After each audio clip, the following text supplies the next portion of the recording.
Hai guys, selamat datang kembali di Republik Rupiah. Hari ini kita ada beberapa hal yang patut ingin kami bagikan, terutama termasuk dengan yang adanya kejadian hack untuk Ronin atau yang jembatan yang berkaitan dengan game Axie Infinity itu sendiri, kemudian berkaitan dengan pasar. Karena seperti yang kita bisa lihat di layar di CoinGecko itu ya, dalam beberapa hari terakhir ini kita bisa melihat bahwa pasar cukup positif, dilihatnya cukup hijau. Mungkin untuk kalian yang punya aset kripto mulai merasa cukup positif, mulai merasa cukup optimis karena ngelihat ini tidak berdarah lagi seperti yang sudah terjadi dalam bulan-bulan sebelumnya. Jadi kalau kita ngelihat itu kan lumayan nih, kayak Bitcoin, Ethereum, dan beberapa top 5 yang market cap-nya atau bahkan yang top 10 itu cukup berperforma bagus juga dalam 7 hari terakhir atau dalam semingguan terakhir. Tapi mungkin jadi pertanyaan orang itu adalah kenapa tiba-tiba gitu kan. Dan selain kenapa juga mungkin kalian bertanya, kemarin kan resistensi besarnya si Bitcoin itu di 45 ribuan dolar. Terus sekarang udah beneran tembus lebih tinggi malah sampai 47 ribuan di detik ini saat kita bikin video ini. Terus kita mungkin mulai bertanya-tanya, apakah ini artinya kita udah balik nih, bullish, udah balik bull run?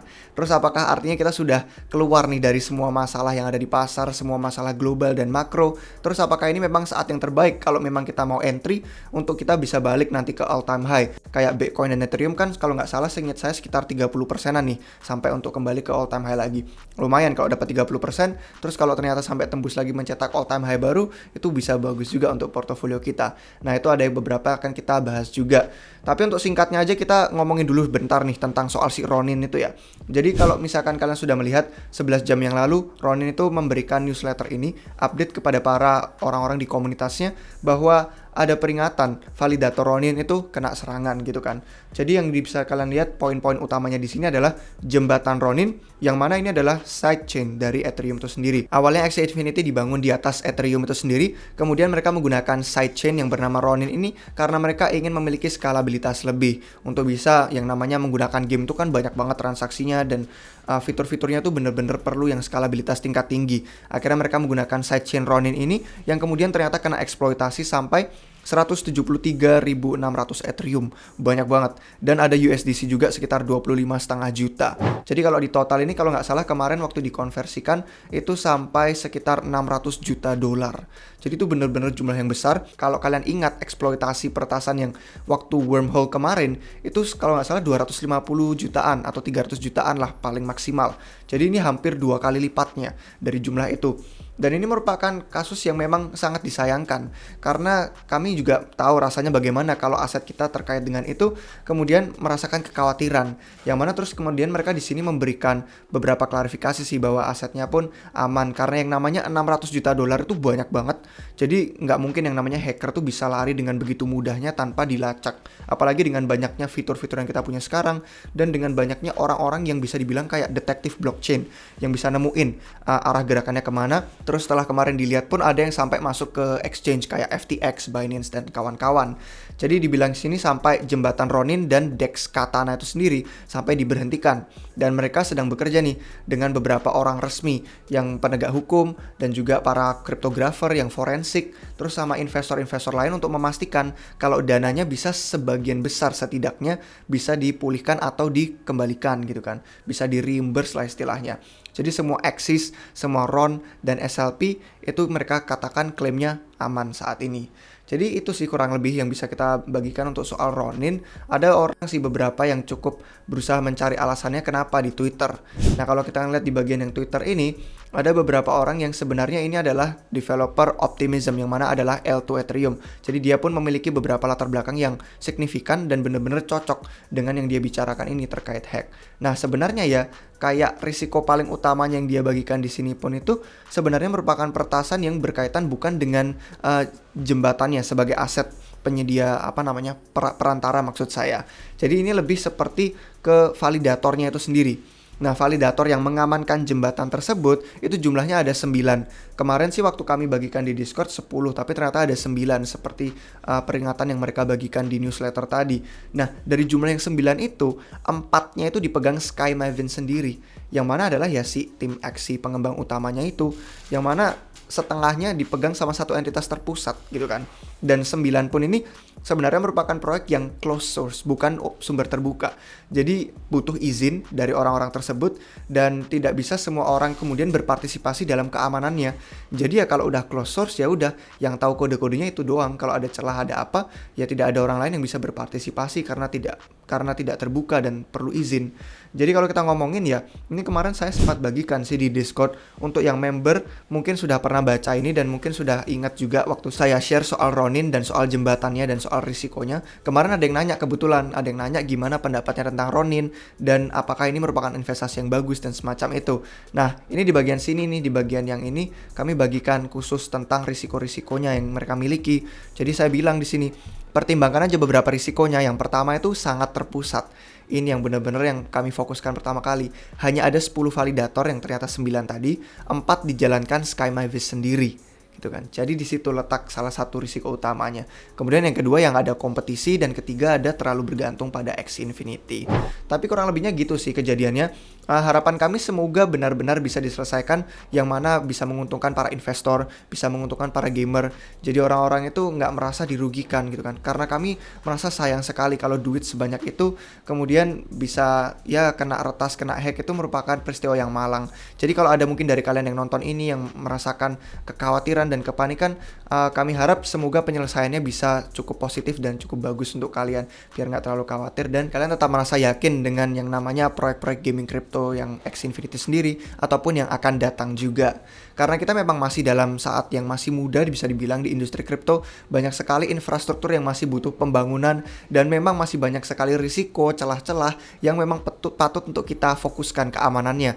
Makanya kita selalu di sini loyal banget sama yang namanya desentralisasi, sama yang namanya keamanan, karena skalabilitas pun apalah artinya kalau skalabilitas cepat, transaksi cepat, biaya murah, tapi kemudian aset bisa dicuri kapan saja gitu kan. Jadi itulah yang perlu kita kerjakan, lebih fokuskan lagi, lebih utama lagi khususnya di industri kripto yang masih baru ini. Nah kalau kita kembali ke pasar nih, kita ngomongin yang pasar tadi, ada banyak hal yang sebenarnya ingin saya bagikan dari tulisan saya sendiri sih. Baru pagi ini tadi saya bagikan ke Discord yang member. Jadi sebenarnya kalau kalian gabung sebagai member, kalian dapetin nih informasi-informasi paling terbaru, paling terkini soal apa yang kami pantau. Nah kalian bisa lihat di sini ada banyak hal. Ada soal pasar, portofolio, berita, koin, peluang DeFi. Banyak banget informasi yang akan kalian dapatkan. Dan nanti kalau di sini ya kayak tadi pagi yang kami bagikan, itu ada beberapa komentar biasanya yang kami berikan soal pasar itu sendiri. Apakah memang ini sudah bullish, sudah bull run balik, terus kayak kita benar-benar keluar dari masalah, kita aman untuk investasi dan all in, atau mungkin ada beberapa hal yang perlu diperhatikan. Nah ini yang saya bagikan tadi pagi. Saya bilang gini, akhirnya candlenya hijau gitu kan, nyaman dipandang mata, enak lah. Yang namanya portofolio itu hijau, kita ngerasa seneng juga. Mau TP juga kita bisa kalau misalkan untung, kalaupun belum kita semakin mendekati all time high yang sebelumnya. Jadi cakep gitu kan. Tapi sebelum kita terlalu bersemangat, mari kita ingat konteks makro. Konteks secara globalnya gimana? Kita tuh menghadapi kejadian-kejadian berikut ini dalam waktu dekat.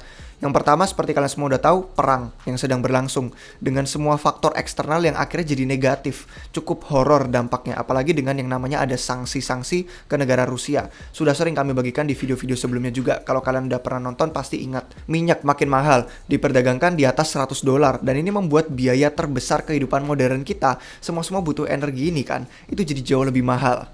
Terus yang ketiga, kekurangan pupuk global. Yang ini memiliki dampak besar terhadap ketahanan pangan global. Terus ketiga, yield curve obligasi Amerika Serikat. Yang mana hasil investasi yang dianggap orang nyaman gitu kan. Itu tapi agak kemana-mana juga situasinya. Ini salah satu indikator yang sebenarnya secara historis hampir pasti 100% akan diikuti oleh resesi. Nanti kita ngomongin lebih lanjut nih, di bawah ada soal resesi juga. Kemudian selain itu ada suku bunga KPR yang melonjak dan Federal Reserve itu merasa beban dari para politisi yang sebenarnya politisi itu nggak kompeten, tapi terus jadi memberikan beban negatif ke para Federal Reserve untuk memerangi inflasi. Kayak inflasi ini harus dipangkas gitu kan. Nah padahal masalahnya itu jauh lebih kompleks daripada itu. Jadi ya bisa dibilang kita facepalm lah, kayak ini harus tetap sadar aja sih kita sebagai investor, situasinya masih kacau dan hal-hal ini masih bisa terjadi dalam waktu dekat. Jadi kita hati-hati aja, tapi demikian rally harga pasar kripto ini memang terlihat cukup sehat karena sudah sekian lama. Kemarin tuh kapan? Oktober, November, saya aja sampai lupa udah berapa bulan sejak kita dalam downtrend. fundamentalnya itu mendukung, tidak ada yang berubah, teknologinya tetap bagus, tetap revolusioner, cuman gerakan harganya aja yang mencerminkan situasi makro dan global. Jadi kumpulan orang-orang yang bearish yang pada bilang nungguin nih Bitcoin turun ke $24.000, itu jadi ditinggal berharap, yang mana bukan berarti nggak mungkin ya kita turun ke sana, masih ada kemungkinan karena kita nggak pernah tahu skenario masa depan seperti apa. Jadi penting untuk kita mempertahankan bias seolah-olah itu pasar masih bearish. Jadi kita aman nih, kita skenario nggak terlalu FOMO, nggak terlalu berbahaya. Kita siap-siap kalau turun ada rencana apa. Dan kita harus bersiap juga mengubah pendirian. Kalau ternyata ada lebih banyak informasi terungkap, ternyata memang bagus positif untuk investasi lebih lanjut. Atau untuk menarik TP gitu kan dalam perjalanan ke atas. Untuk membantu harapan ekspektasi kita biar realistis, kita memperhatikan yield curve yang tadi disebutin nih. Kan tadi saya bilang bakal mengikuti resesi. Nah, ada beberapa hal yang analis pasar itu merasa akan terjadi dalam 12 bulanan ke depan. Mungkin kalian tertarik untuk tahu ini. Yang pertama, kita kemungkinan besar menuju resesi global. Yang kedua, hal ini mungkin menciptakan volatilitas tinggi di pasar. Jadi ada risiko aset-aset semua kelas itu ada risiko turun. Yang ketiga, Fed mungkin akan menaikkan suku bunga pada saat kekacauan ini, jadi malah memperburuk masalah. Tapi keempat, akhirnya kita malah sadar dengan adanya resesi, rasa sakitnya tuh lebih parah daripada rasa sakit inflasi. Dengan adanya resesi itu nanti munculnya dengan pengangguran, permintaan jadi menurun, bahkan ada krisis utang. Nah, pada tahap itu karena merasakan parah terus orang-orang ngerasa sakit, akhirnya bank sentral kemungkinan besar akan mulai menyalakan mesin pencetak uang mereka lagi. Jadi untuk menyelesaikan masalah, istilahnya mereka itu kayak nyetak uang nih, dikasih uang gratis seolah-olah menyelesaikan masalah. Padahal ya seperti yang dibilang tadi jauh lebih kompleks masalahnya. Jadi ini nggak menyelesaikan masalah, cuman karena banyak uang gratis di print, dicetak, akhirnya aset-aset itu bisa aja terbang naik harganya. Jadi ya guys, meskipun kita melihat di CoinGecko cukup merasa positif, banyak token-token yang bahkan sampai kalau kalian ngelihat kemarin Zilliqa itu sampai naiknya gila-gilaan ratusan %. Kemudian ada Wave juga yang sampai lumayan tinggi, dan ada beberapa proyek lain lah yang cukup menarik juga untuk bisa kalian pantau. Tapi kalau dilihat kayak seolah-olah ini sudah kembali nih, market cap total pun sudah di atas 2 triliun lagi. Apakah kita sudah aman untuk investasi langsung all in ini bullish? Ingat, tidak ada yang tahu masa depan. Jadi semoga informasi yang kami bagikan tadi bisa mempersiapkan kalian skenario bagus atau yang bullish, skenario bearish atau yang buruk. Kalian harus mempersiapkan dua skenario ini agar kalian bisa tahu sebagai investor itu selalu ada risiko, dan risiko reward itu harus selalu dipertimbangkan dengan sebaik mungkin.